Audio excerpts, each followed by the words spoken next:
ڈنگا کے گاؤں راجوبند میں آدھی رات کو مسلح افراد نے گھر میں داخل ہو کر شادی شدہ نوجوان مجاہد خورشید گجر کو گولیاں مار دی۔ 25 سے 30 سال کے 3 نامعلوم ملزمان کے خلاف اقدام قتل کا مقدمہ درج۔ ڈی پی آفس گجرات کے سپرنٹینڈنٹ محمد اکرم کو تبدیل کر دیا گیا۔ سپرنٹینڈنٹ ڈی پی آفس تعیناتی کے لیے سابق سپرنٹینڈنٹ منظور احمد کا نام دوبارہ گردش کرنے لگا۔ ڈی پی آفس کی برانچوں پر عرصہ دراز سے مخصوص چہرے قابض ہیں۔ گرین اینڈ کلین پاکستان مہم میں ناقص کارکردگی پر میونسپل کارپوریشن گجرات کے چیف آفیسر چودھری اخلاق ملائف نے ناقص کارکردگی پر 3 سپروائزر معطل کر دیے۔ سینٹری انسپیکٹر کو بھی شو کاز نوٹس جاری۔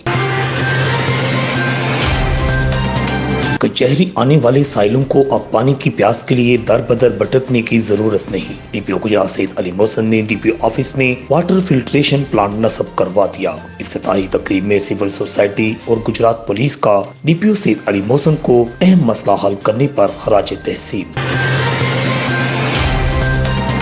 تھانہ شاہین کے ایس ایچ او رائے فیاض کی محلہ سردارپورہ جامع مسجد فیض مدینہ میں کھلی کچہری۔ گلی محلوں میں سیکورٹی کیمرے لگانے کی خطائب چیئرمین مسالتی کمیٹی امجد پرویز بٹ نے بھی خطاب کیا۔ اہل علاقہ کا مسالتی کمیٹی اور پولیس کی کارکردگی پر اظہار اطمینان۔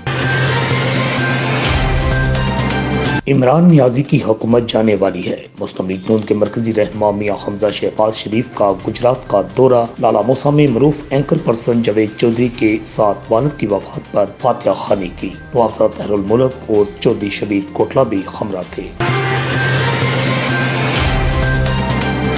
بلدیاتی اداروں پر پنجاب حکومت کی طرف سے فنڈز کے استعمال پر پابندی لگائے جانے کے خلاف ضلعی چیئرمینوں اور میئرز نے اعلیٰ عدالت میں ریٹ دائر کر دی۔ تحریک انصاف کی نئی حکومت کے 8 ماہ کے دوران ترقیاتی کام شروع نہ ہو سکے۔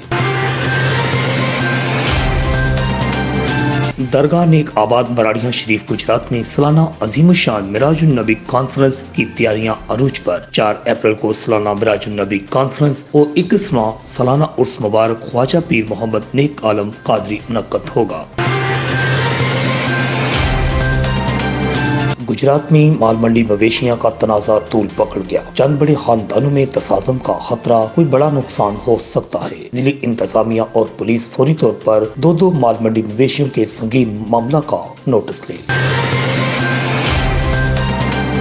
رحمانیہ کے علاقہ مظفرابراہم ویڑا میں برون ملک عمان مقیم زمیندار سلیم گجر کے ڈیرہ پر چوری کی واردات۔ مال مویشی چوری، ڈیرہ کے ملازم کو حراست میں لے لیا گیا، مقدمہ درج۔